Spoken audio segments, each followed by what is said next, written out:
হাই কৰিশ্মা কি কৰি আছা কৰিশ্মা মই তোমাৰ কাৰণে এটা সাঁথৰ লৈ আহিছো হা যদি উত্তৰটো দিব পাৰা তোমাক মই একদম মিঠাই খুৱাম ওকে ইউ আৰ ৰেডি শুনা হা কোৱেশ্যনটো ভালকে শুনিবা দেই সাঁথৰটো মানে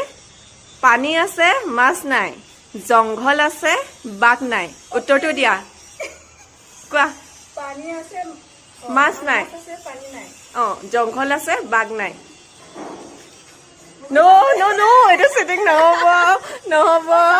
জানো নহয় কোৱা পাৰিবা নাই টিটিট 1 টিটিট 2 কি হ'ব পাৰে কোৱা কোৱা কোৱা নাজানো দিয়া নহ'ব ক'ব লাগিব কোৱা এনেই মিঠাই খাব পাবা নেকি কোৱা ভাবি আছো পানী আছে মাছ নাই জংঘল আছে বাঘ নাই কি হ'ব পাৰে কোৱা নহ'ব নহ'ব নহ'ব নহ'ব হ'ব বাৰু কালি কম কালি বাপৰে অ'কে ৱেইট কৰিম शाबाश बेटा बहुत बढ़िया আপোনালোকৰ মাজৰ পৰা যদি কোনোবা জনা আছে উত্তৰটি প্লিজ কমেণ্ট কৰি জনাব হা আৰু যদিও নোৱাৰে মই নেক্সট মিনি ব্লগত কৈ আছোঁ আজিলৈ বাই আকৌ লগ পাম